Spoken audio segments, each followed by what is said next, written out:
Hi, and welcome to Epic Lifestyles, where we interview people living epic lifestyles. And today we have Ricky Shetty. And I actually met, I think we figured about 7 years ago. First I met Ricky, and then he brought his wife to lunch as well. And Anne and I connected over sewing, because we both love our sewing machines. And I have watched them build an amazing life and an amazing family life as well over the years. As my kids grew up and moved out, they started having their own, and they have been traveling the world, building a lifestyle and coaching business as they go, as they keep growing their family. And I feel very honored to know him.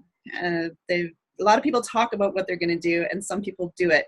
And people talk about living the epic lifestyle. We see people showing videos of it, but this guy Ricky's actually done it, and he's doing it successfully and with his family. I think often we see these lone wolves living the laptop lifestyle, but you wonder if they've actually built a good life and a family life, and they're, building their world, not just their pocketbook, right?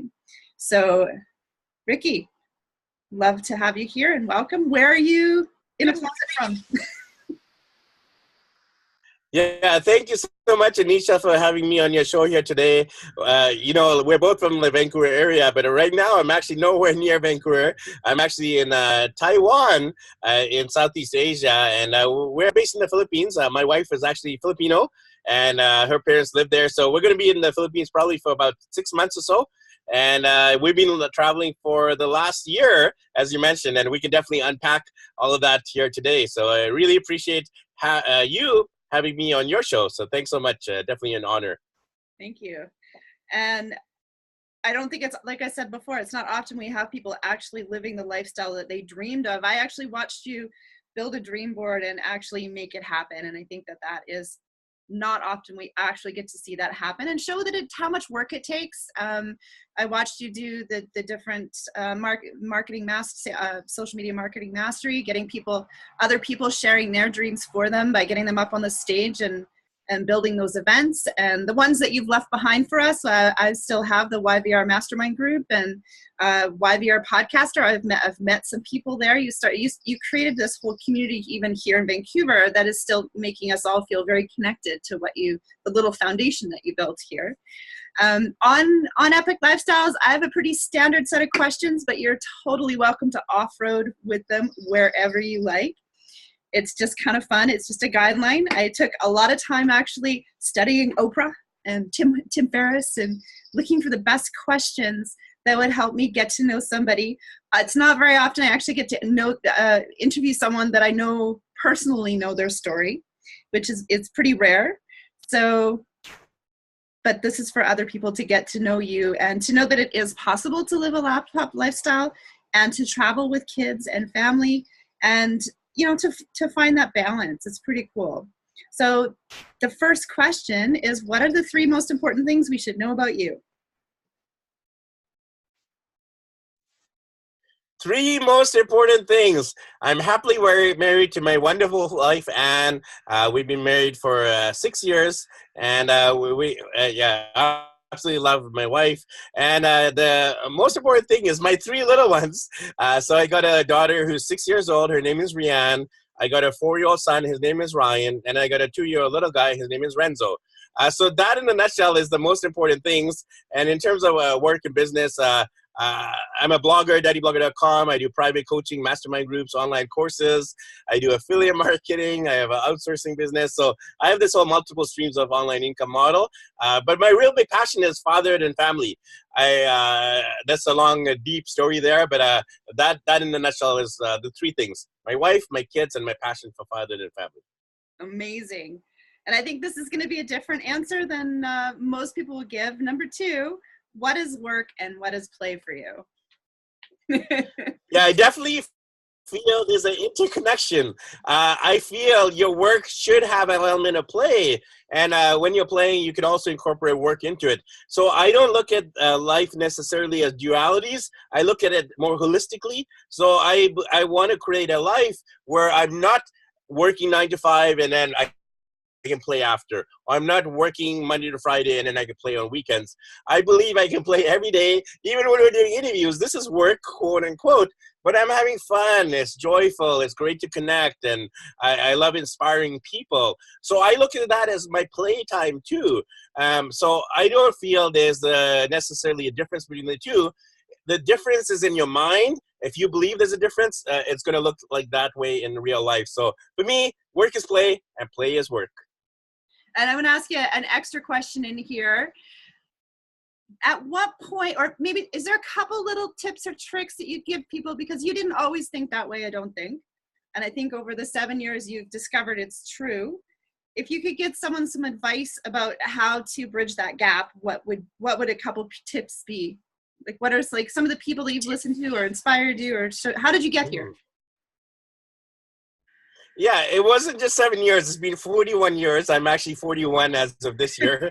So it's been a 45-year journey to really get here in terms of, I feel I'm here in the sense that I believe that, but the times where I work like crazy, I'm working late at nights, I'm working too much, I'm a typical entrepreneur, very driven, and then I forget this heart of play that is so important, right? And, even with my kids, like I'll be so busy, or I'll be focused on my social media that I don't get down to their level and just play with them, doing the games, doing the puzzles, listening to their stories, etc. So I want to also qualify what I said by saying no one's going to be perfect to the degree that we'd like to be, right? So even though I feel I've got here to some degree, there's still a lot of work in progress. So in terms of how, that's the whole life story, right? I mean, I started in a corporate world. I grew up from a broken family, did a lot of healing in my early 20s. I had a lot of fears around getting married and having kids. I had to go through healing around that.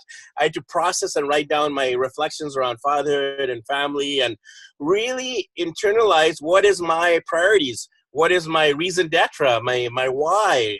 A great book on this is Simon Sinek's Start With Why. Really being purpose driven and figuring out your sense of purpose and mission and vision and values. And if you can stay aligned with that, then you're going to be living purposefully and playfully. So I would say that would be my biggest tip, is figuring out that the deep inner why, not just sort of superficial, oh, this is my why, but going to that place of brokenness, that pain, and healing it, and then turning that pain into passion and purpose. So definitely I feel there's all these P's: purpose, passion, and play, and they all intersect. And there's a lot of books you can read. You can go to courses, you can do courses, go to workshops, get a coach, and there's a lot of more intricate details that led me there. But the nutshell is find your why. And so before we go to question number 3, there's another P in there. How many people did you interview that were fathers for your book? Because you actually didn't just think, you were so worried about fatherhood that you actually went and interviewed a few people. How many people did you interview and write a book about? Yeah, quick little story there. Like, the reason I wrote this book and do my blog is because my parents ended up having a divorce. I didn't have a good father figure, so I was lacking the sense of having my own dad and having fears about being a bad dad myself. So that's why I started daddyblogger.com and started interviewing all these dads, because I wanted to learn from great dads about what it means to be a great dad and how have they been the best father possible. So I interviewed over 100 dads. And at this point, like, those 100 dads were from my book, which I published about 5 years ago. But at this point, I've interviewed probably about 180 dads, and I've interviewed on my podcast around 450 digital nomads, many of whom are dads as well. But I interview moms, I interview single people, families. So yeah, definitely. I love learning and I love interviewing people. I even had a chance to interview Anissa on my show. So you're going to have that link where you can listen to Anissa's interview. But I really feel there's so much wisdom in terms of people's experience and their mistakes and their successes. And I can learn from that. And for me, obviously, I applied it to fatherhood. But even in business, I'm always constantly learning, what does that person have that I don't have yet? Well, let me learn from that person, because then I can apply to my own life. So if you want to be a coach, learn from great coaches. If you want to be a great blogger, learn from people like John Chow or Yaro Starak, and learn from the best bloggers on the planet. If you want to make money online, learn from people actually making money online. If you want to learn about world travel, learn from people who are traveling, right? So that's my philosophy. Learn from those. Awesome. So number 3, is there something you want others to help you achieve or that you want us to support you with? Those who have gone before you.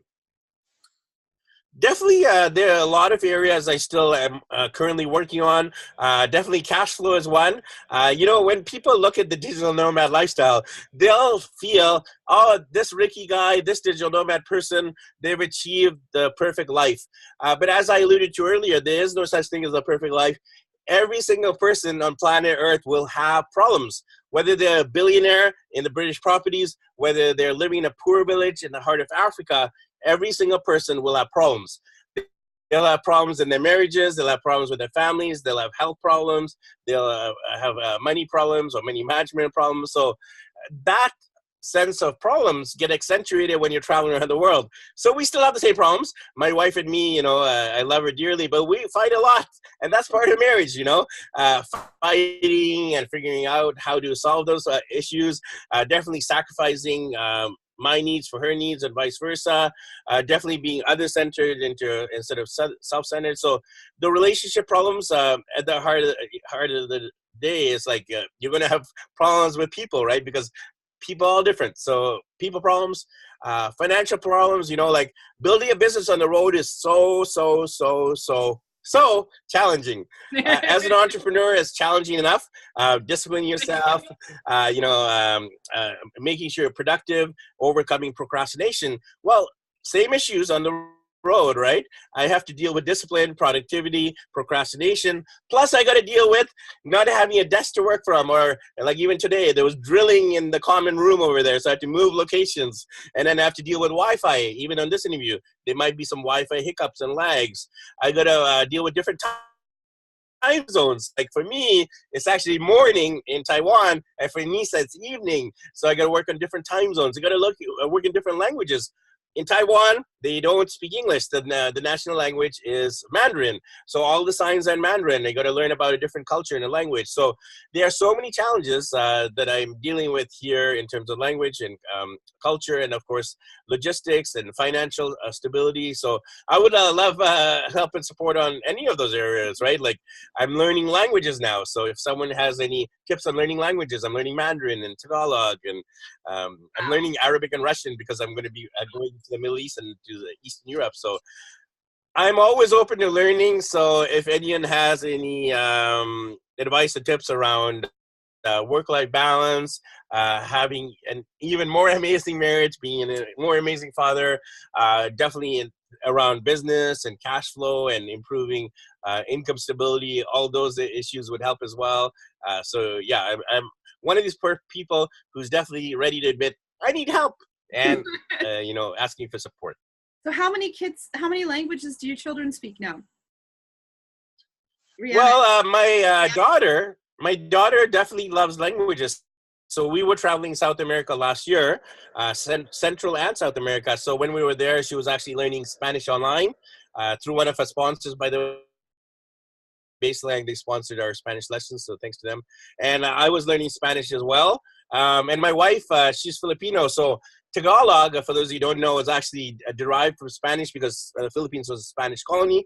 So she knew quite a lot of Spanish already, whereas myself and my daughter and my two sons, they were too young to really absorb a language. But it's just been English, Spanish, and now they're learning some Tagalog because we're based in the Philippines. And of course, they're going to learn French eventually. But my daughter would be like English fluency and maybe like Spanish, like maybe high beginner. But yeah, she's really good. I can tell she's good at the pronunciation, and she's really good mentally, intelligently, in terms of picking it up and absorbing it, as all kids are, right? Kids are naturally good at absorbing and learning languages, especially. Oh, that's awesome. And you're setting such a good foundation for them to be open to whatever cultures are thrown at them. We find that kids in Whistler, for example, don't maybe, I always ask people that have kids that are like 9 or 10 years old that, do you find that your kids, because they see people coming from all over the world and going all over the world, do they realize they don't have, they don't have the limitations? Like, because the kids that ski here go ski in France and they go ski in other places, a lot of them competitively. So they don't see the boundaries as much maybe as, for example, me growing up in Abbotsford, where, I mean, all you're doing is maybe going playing soccer in Surrey, you know, like, so it's a big difference, right? So number 5, you can change this to anywhere in the world. What is your favorite, but if you like Whistler, because that's where I'm at, I'm in Whistler, British Columbia, and Ricky is actually from my home province as well. And so what is your favorite thing to do in Whistler?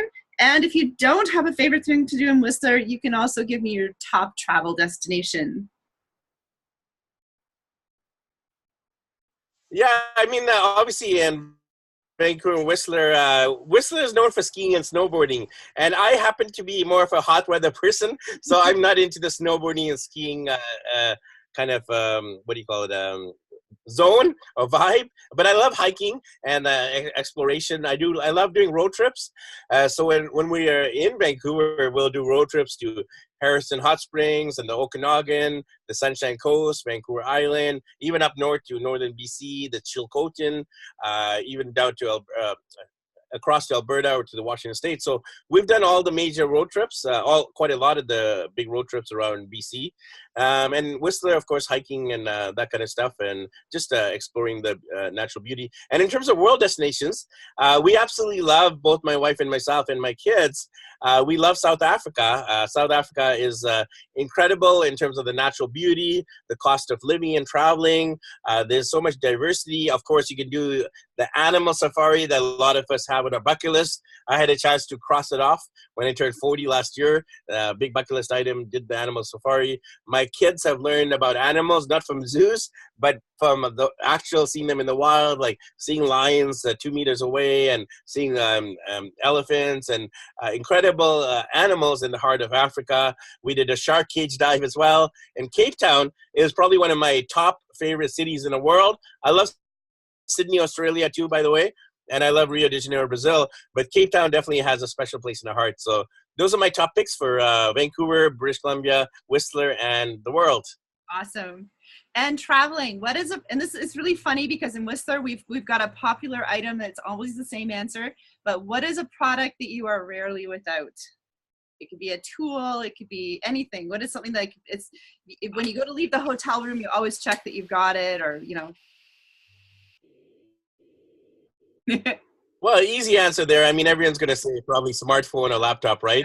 Yeah. But as a digital nomad, it gets accentuated because at the end of the day, you do everything on your smartphone. I listen to podcasts on my smartphone. I take notes. It's my diary. It's my journal, my social media, my bank. I'm managing my bank and my PayPal, managing video editing.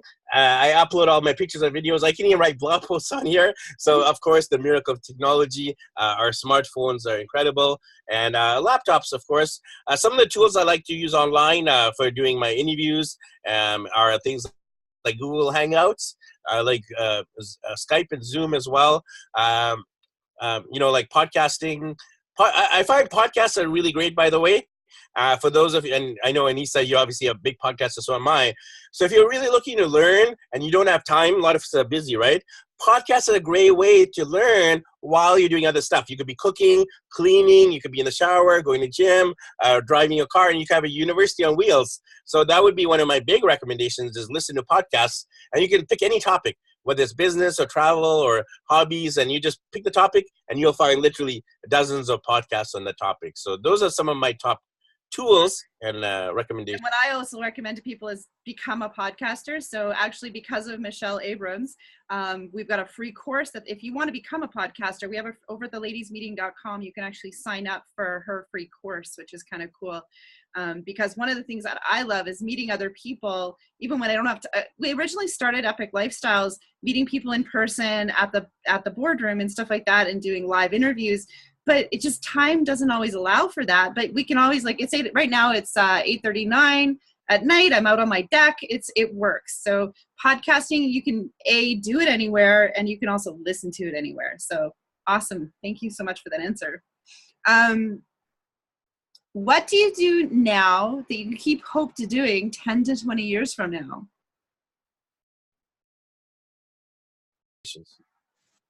So currently I follow this multiple streams of income approach. I've been in internet marketing for the last 5 years. I started off as a blogger, and I was just writing a blog, and I was just writing to my family and friends, and off is like, okay, daddyblogger.com for Vancouver. I started writing about different destinations in Canada. I started going to the US and writing for different destinations there. And then the sponsors were starting to send me all this stuff. Back in my home in Vancouver, I'd be getting like the UPS and the FedEx person coming to my door like weekly and sending me stuff so I could do reviews. So I'd be doing YouTube unboxing videos and blog reviews and just it was getting so much in terms of I don't need all this stuff, but people send it to me for free. So I was like, okay, can't say no. And of course, some of them will pay too. Sometimes you'll get a free product in return for a review, but also you'll get paid and you do the review as well. So I started off as a blogger, but then I started expanding from just doing a blog. I started doing coaching because people like, okay, you have a successful blog, you have a massive YouTube following, a massive social media, you're successful like blogging, podcasting, social media, and YouTube. It's quite hard to do all four well. So I started coaching on these subjects. I started doing one-on-one coaching, and I still do it.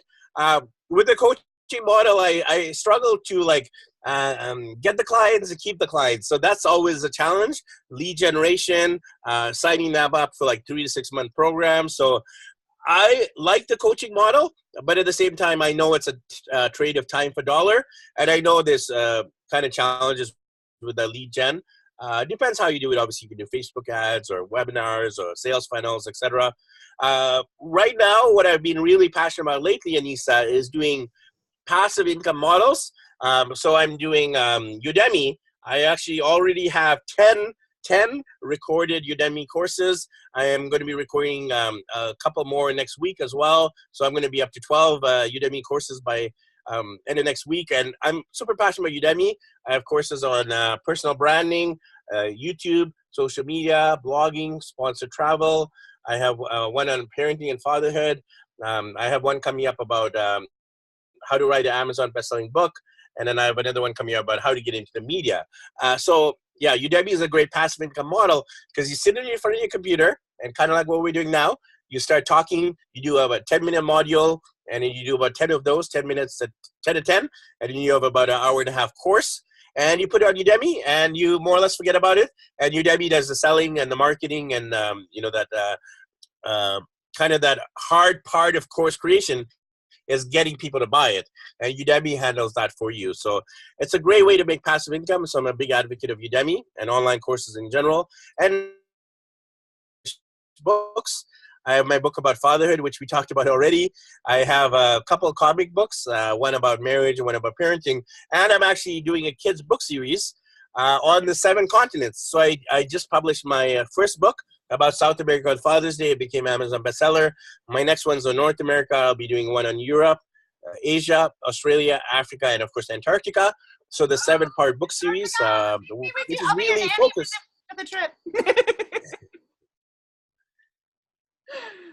Exactly. Yeah, I'm really focused on inspiring families and especially kids about travel and languages and culture and food and the variety of this world from a very young age. So you definitely the online courses, the Kindle, YouTube ad revenue. So I have a YouTube channel now with it's like 5 million plus views. So I'm able to get a monthly recurring ad revenue just from YouTube alone. And then I'm working on some affiliate marketing as well. I've been weak at that, even though I have a blog and I have link backs. I'm working on improving that. So in the next 5 to 10 years, I love for more majority of my income to be passive. I still love work in the sense of what we were talking about at the very beginning. Work to me isn't work in the boring, brutal, I hate work sense of the word. Like I love working in the sense like I love coaching people. I love creating online courses. I love writing. I love creating social media content. I love doing YouTube videos. So I don't feel I'll ever retire, quote unquote, but I definitely am looking more at the passive income streams. So right now I'm just building it up. You know, like I have all these courses, and of course, year by year, more and more people buy them, and it'll just be kind of the snowball effect. You start small, even though you might just make you know, a couple hundred a month on these courses. You look towards, okay, I might be making a couple hundred this month, but in a couple of years it might be 500, 1,000, right? And then soon 2,000. So that's what I'm looking at. How do I make the most of my income passively? So let's see how. Well, it's great. It's been great to watch you do it so far. So congratulations. Do you have a life hack that you could share with us? Other than, it sounds like the whole time you've been telling us some life hacks all the way along, but do you have one in particular that helps you out in your daily life the most? How that goes. You know, I'm going to call it a travel hack. Okay. My travel hack is the power of sponsorships. A lot of people have this issue with traveling. They say travel is too expensive. I can't afford to travel. Maybe one day I'll travel. So I want to teach you some techniques and strategies for how we can travel fairly cheaply. Obviously, we're a family of 5, so it's still quote unquote expensive. But some travel hacks here. We avoid the expensive parts of the world, firstly. We avoid North America, Europe, and Australia, the 3 expensive continents.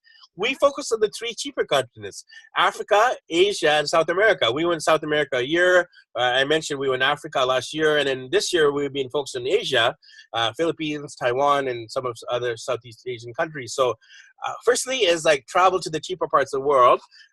Secondly is like you don't have to stay in expensive luxury hotels. You can definitely stay at cheaper places. Even things like hostels. Nowadays, the hostels, they're much more family friendly. They're more oriented towards couples. They have private rooms. They're much more cleaner. They're centrally located. So hostels, doing Airbnbs, doing homestays. Like we've been staying in homestays around the world. It was a great way of us learning Spanish. Brazil, Colombia, Nicaragua, Guatemala. So in all these places, we stayed with a local family and the local language. And the last travel hack around what the travel kind of side of things is blog sponsorships. So if you have a travel blog, you can actually get a lot of stuff covered in terms of finances. You can get hotels sponsoring you. You can get sightseeing tours sponsoring you. You can get restaurant meals sponsoring you.